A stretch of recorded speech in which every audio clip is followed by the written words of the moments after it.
परिवहन मंत्री श्रीमान विक्रम ठाकुर जी एवं उनके साथ HRTC के वाइस चेयरमैन श्री विजय अग्निहोत्री जी और हमारे HRTC के MD साहब संदीप कुमार जी एवं GM सिंगला जी, मैं आप पत्रकार मित्रों में स्वागत करता हूं और मंत्री जी से आग्रह करता हूं कि वो प्रेस को संबोधन करें। धन्यवाद।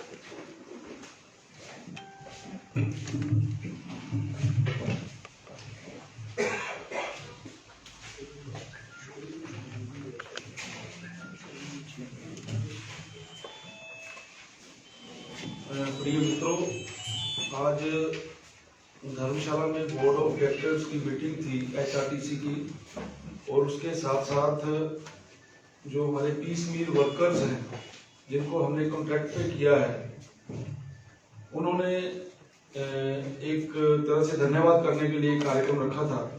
उन दोनों कार्यक्रमों में आज मैं रहा हूं। यहाँ पे मैं आपके ध्यान में लाना चाहता हूं कि जो पीस मील वर्कर्स का जिनकी संख्या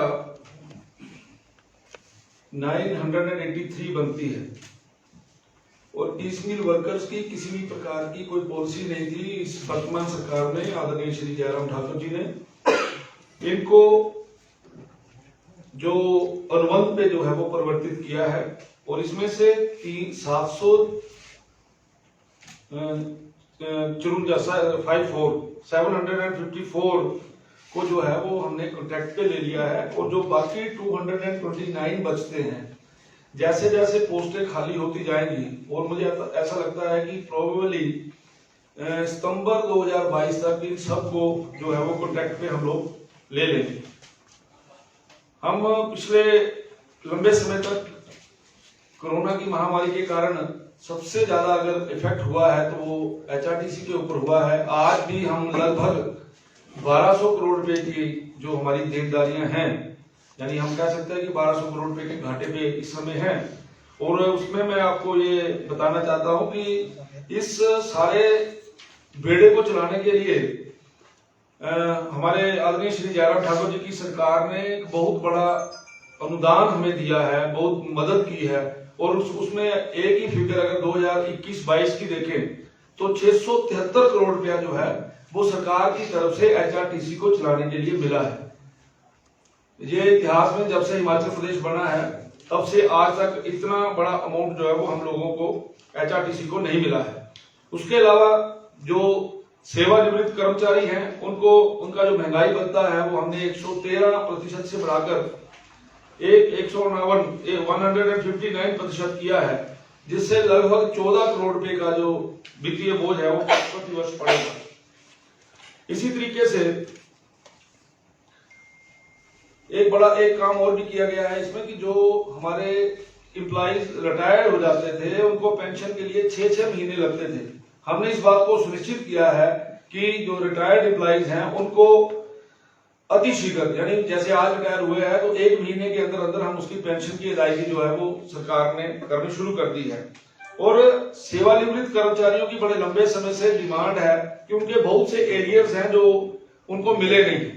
तो आपके ध्यान में लाना चाहता हूं कि हम 110 करोड़ रुपए का लोन लिया है, जिसमें मार्च 2022 तक जितने भी उनके बेनिफिट्स बनते हैं उन सब बेनिफिट्स का जितना भी पैसा बनता है वो कर्मचारियों के खाते में चला जाएगा।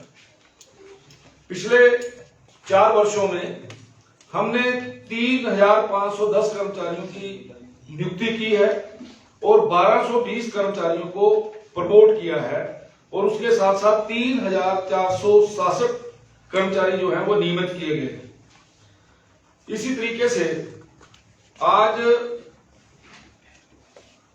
एक सबसे बड़ा काम जो HRTC में किया है, जो कि ड्यूटी पे रहते हैं उसी समय डेथ हो जाती है, लेकिन हमारे पास ऐसी कोई पॉलिसी नहीं थी जो करना मूल आधार का के ऊपर जैसे बाकी डिपार्टमेंट्स में होता था। जब उनका नंबर आता था तो उस समय उनको नौकरी मिलती थी। हमने उसको बदला है। हमने इसमें किया है कि उसकी डेथ के इस तरीके एक्सीडेंटल डेथ जब हो जाती है, उसकी काम करते हुए उसकी मौत हो जाती है, तो विद इन 3 मंथ उसके परिवार के किसी भी एक सदस्य को जो है वो नौकरी देने का प्रावधान किया है।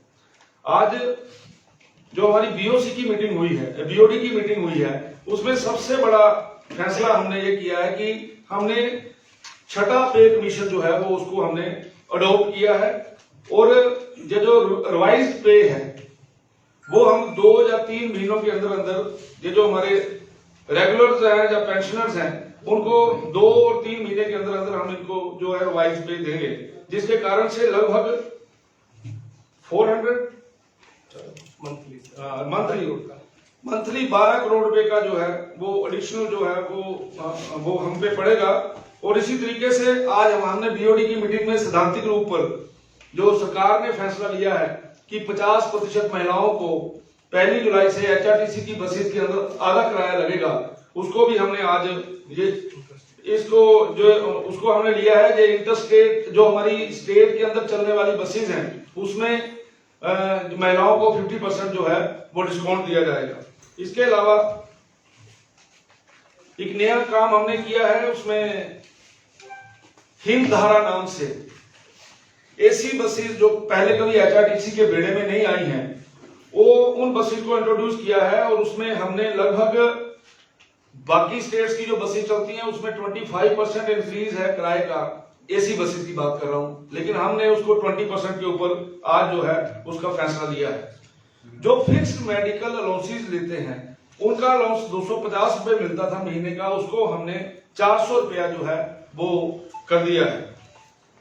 इसके साथ साथ जो एचपी सेक्रेटरीट में सिक्योरिटी में काम करने वाले जो हमारे कर्मचारी हैं उनको भी जिस तरीके से पुलिस स्टाफ को हम पास देते हैं उनको भी हमने ये एक व्यवस्था की है। और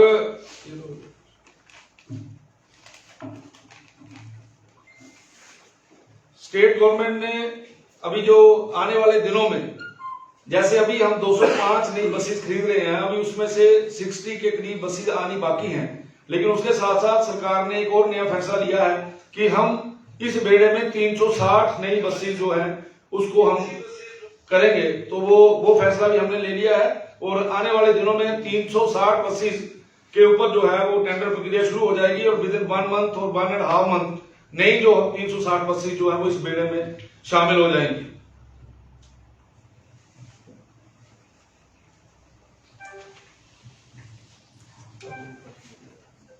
ये और आपके ध्यान में ये भी रहे, कोरोना में काफी हमारी सर्विसेज जो है वो बंद हो गई थी।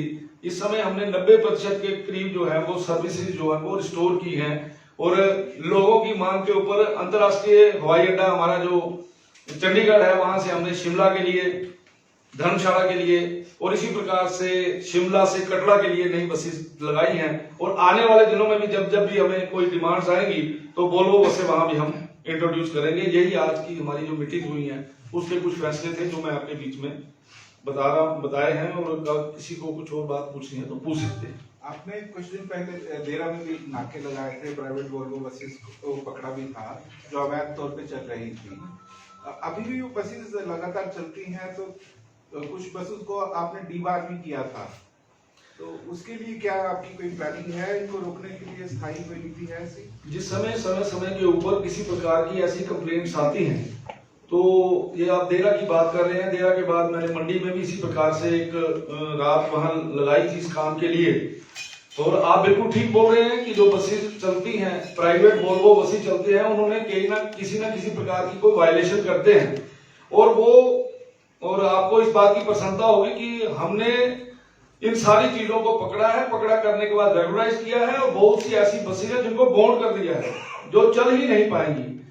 लेकिन मैं ये मानता हूं कहीं ना कहीं लीकेज रहती है। हमने विभाग को निर्देश दिए हैं और मैं डे टू डे बेसिस पर, आजकल टूरिज्म सीजन चल रहा है और मैं देख रहा हूं कि विभाग बड़ी चुस्ती और मुस्तैदी के साथ काम कर रहा है। लगातार डेली बहुत से जो चलान है वो इन बसेस के हो रहे हैं। सर, एचआरटीसी की प्रॉफिटेबिलिटी के लिए क्या फैसले हुए और क्या कदम उठाए? एचआरटीसी में प्रॉफिटेबिलिटी के लिए तो सबसे पहले हम अपने बेड़े को सुधारने की बात कही है। हमें ऐसा लगता है क्योंकि अक्सर हम आपके मीडिया में ये देखते भी रहते हैं, लोग अक्सर शिकायत भी करते हैं क्योंकि कोरोना काल में हम लोग बसेस को परचेज नहीं कर पाए थे। अभी 205 बसेस की मैंने बात की है, उसके बाद 350 का काम हम और लगा रहे हैं। एक तो हम इस बेड़े में नई बसेस लाएंगे जिसके कारण से मुझे ऐसा लगता है कि लोग एचआरटीसी को पहले भी पसंद करते थे और जिस समय आप बेड़े के अंदर एसी बसेस की इंट्रोडक्शन करेंगे, वोल्वो बसेस की इंट्रोडक्शन करेंगे, नई बसेस लाएंगे, तो मुझे ऐसा लगता है उसकी प्रॉफिटेबिलिटी बढ़ेगी। सर कांग्रेस के टाइम 1000 बसें खरीदी गई थी, नीली बसें, और वो अभी कंडम ही है, एकदम कंडम ही हो रही है, उस पे क्या चल रही है सर गवर्नमेंट? उस पे कुछ कर रहे हो? आप कौन सी बसेस की बात कर रहे हो? जेएनआर? हाँ जी सर। हाँ, ये बिल्कुल ठीक आपका प्रश्न है। जो उस समय जो बसेस आई थी, वो बसेस शहरों में बसेस को चलाने के पैटर्न के ऊपर थी। टोपोग्राफी में हम लोग उसमें फिट नहीं बैठते। उस समय का जो डिसीजन गवर्नमेंट का जो था वो गलत था। हमें उसी प्रकार की बसेस लेनी चाहिए थी जो हिमाचल प्रदेश में चल सकती हैं। लेकिन फिर भी हमारे विभाग ने कोशिश करके कुछ बसेस को चलाया है, कुछ बसेस उसकी चली है, लेकिन बहुत अधिकांश बसेस ऐसी हैं जो हिमाचल की टोपोग्राफी के कारण से फिट नहीं हो पाई। क्या तो कंपनी बसेस सर में उनका क्या करेंगे क्या अब? मतलब कबाड़ अभी तो 95 से नहीं खड़ी। ये माननीय एमडी साहब अभी ये बोल रहे हैं कि उसमें काफी ज्यादा वृद्धि हुई है। हमने बहुत सी यानी अधिकांश बसेस को चलाया है, अधिकांश बसेस को चलाया है। और क्योंकि वो पहले खड़ी थी और जिस समय ये हमारा कोरोना काल हुआ उसके बाद उस समय हमने रूट्स को रेगुलराइज किया है, तो उसमें बहुत सारी बसेस जो है वो हमने वो ली हैं। लेकिन ये मैं मानता हूं कि वो बसेस हिमाचल प्रदेश की जिस प्रकार के रोड्स हैं, जिस प्रकार की टोपोग्राफी है, उसमें वो ठीक नहीं बैठती। सर कोई संख्या है कि कितनी ऐसी बसें हैं उनमें से कि जो अब यूज ही नहीं होंगी? ऐसा नहीं है कि यूज नहीं होगा। हाँ, ऐसा नहीं है सर। चड्ढा साहब बोल रहे हैं, ऐसा नहीं है कि उसमें से प्रयोग नहीं हो रही है। अधिकांश बसेस प्रयोग हो रही हैं। कुछ बसेस जो खराब हो गई होंगी या जो बसेस जो रिपेयर से बाहर हैं, वो जरूर खड़ी मिलेंगी आपको। उनमें प्रॉब्लम क्या थी सर बसें में? उसमें उसकी हाइट जो नीचे की है जमीन की, और तो हिमाचल में बहुत से एरिया प्लेन भी है, आप तो वहां चलती है ना वो। आप देखिए जाके, ऊना में चलती है, नालागढ़ में चलती है, आपके पठानकोट में चलती है, तो वो चलती हैं। लेकिन मैं ये वैसे बोल रहा हूँ जो लॉन्ग रूट के अंदर वो बस जाएगी, आपने देखा होगा उसमें जो कोई बैठा है उसमें सामान कहाँ रखना है उसकी व्यवस्था नहीं है, जो जिस प्रकार से वो बसेस बनी। सर सुनने में सर ये भी आ रहा है, सुनने में आ रहा है, न जाने कितनी सच्चाई कितनी नहीं, कि जो नई बसेस आ रही हैं उनकी जो बॉडी है वो ट्रक की है, चेसिस वगैरह जो है, तो उसको जो है वो ट्रांसपोर्ट महकमा भी रजिस्टर करने में थोड़ा नाकानी कर रहा है। कितनी सच्चाई सर इसमें कुछ है? बिल्कुल गलत है सर, बिल्कुल गलत है सर। टेक्निकली जिस प्रकार का मॉडल अप्रूव हो रहा है थ्रू आउट इंडिया में, उसी प्रकार की वो बसेस हैं। इसलिए ऐसा बिल्कुल नहीं है, ये भ्रमित है बात कहने के लिए, ऐसी कोई बात नहीं। सर एक छोटा सा क्वेश्चन था। हाँ जी कि ये जो बसेस आप नहीं खरीद रहे, जैसे कि चंडीगढ़ हो गया, दिल्ली हो गया, जो अदर स्टेट्स हैं, पहाड़ी राज्य कुछ लोग, वहाँ पर एनवायरमेंट फ्रेंडली ये लोग बसेस को लेते हैं, यानी कि इलेक्ट्रिकल बसेस का बेड़ा लेते हैं। तो ये जो नई बसें आप खरीद रहे हैं, या इस बात का ध्यान रखा जा रहा है, या कोई काउंट है जिसका मतलब बिल्कुल। अभी ये जो 205 बसेस की मैं बात कर रहा हूँ, 205 बसेस की मैं बात कर रहा हूँ, उसमें 50 इलेक्ट्रिकल बसेस हैं। अभी हम जो नए बेड़े में जा रहे हैं, जो हमने 360 वाला है, उसमें भी हमने इलेक्ट्रिकल बसेस की प्रोपोर्शनलिटी बनाई है। इसलिए वातावरण को ठीक रखना, वातावरण सही रहे, और उसके साथ साथ मुझे ऐसा लगता है कि आपके इस समय हिमाचल प्रदेश के अंदर 75 बसेस जो हैं वो इलेक्ट्रिकल बसेस जो हैं वो चल रही हैं। और आने वाले दिनों में जब भी हम बेड़े की बात करेंगे तो हम कोशिश करेंगे एनवायरमेंटल फ्रेंडली चीजों को हम अपनाएं। तो क्या सर एचआईटीसी तैयार है उसके वर्कशॉप पे? बिल्कुल हम तैयार हैं। कहाँ पे चार्जिंग स्टेशन देने हैं, उन सारी चीजों की प्रपोजल बनी है। हमारी कोशिश है कि हम जो हमारे डिस्ट्रिक्ट हेडक्वार्टर्स हैं, उन डिस्ट्रिक्ट हेडक्वार्टर्स के ऊपर हमारी इलेक्ट्रिकल बसेस चलें। और जैसे कि आपने कहा कि कोई भी कर्मचारी अगर एक मिनट जरा पूरा कर दूं इसको, छोटा सा थोड़ा सा आपके प्रश्न के उसमें 15 इलेक्ट्रिकल बसेस धर्मशाला में और 20 इलेक्ट्रिकल बसेस शिमला में उनका टेंडर कर दिया है, वो अगस्त में बेड़े में आ जाएंगे। हाँ सर बोलिए। धर्मशाला का बस स्टैंड कब शुरू होगा सर, बनना कब शुरू होगा सर? ये वैसे काफी हद तक हमने उसके ऊपर काम किया है, आपके ध्यान में होगा। आप सभी लोग यहाँ वरिष्ठ पत्रकार बैठे हैं, किन किन परिस्थितियों के अंदर उसमें क्या क्या हुआ है आपके ध्यान में रहे कि हम FCA की लास्ट स्टेज में है। उसमें ये जो हमारा फॉरेस्ट केस होता है उसकी लास्ट स्टेज में है। मुझे लगता है अति शीघ्र हम उसके ऊपर कामयाब हो जाएंगे और वहां पे काम चलेगा। सर अड्डा तो बना नहीं, पर वहाँ एक निजी कंपनी जो है वो HRTC की बसों से भी पैसे वसूलती है, ये क्या है? हाँ, जो उस समय की सरकार ने इस प्रकार की नेगोशिएशन की थी नेगोशिएशन तो ये होनी चाहिए थी कि जैसे अड्डा बनेगा उसके बाद हम वहां से पैसे लेने शुरू करेंगे, लेकिन पिछली सरकार ने ऐसा एमओयू साइन किया और उस एमओयू के साइन करने के बाद जिस समय हमने किसी प्रकार की कोई हरकत करने की कोशिश भी की तो उसमें कोर्ट की इंटरवेंशन ले ली बंदों ने, उसके कारण से परिस्थितियां उसी प्रकार की बनी हुई।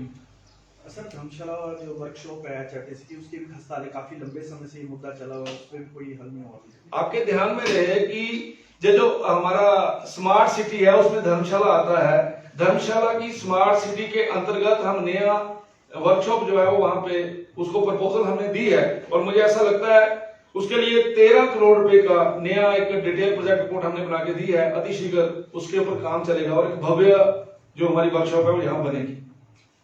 सर एचआरटीसी से हटके थोड़ा सा ग्रुप पे हम बात करेंगे। आपने कहा था कि सीमेंट की जो कीमतें वो कम होंगी, लेकिन अभी तक उन पे कोई कार्रवाई नहीं। आपके ध्यान में है कि ये कम भी हुई है 40 रुपए से लेके 50 रुपए तक।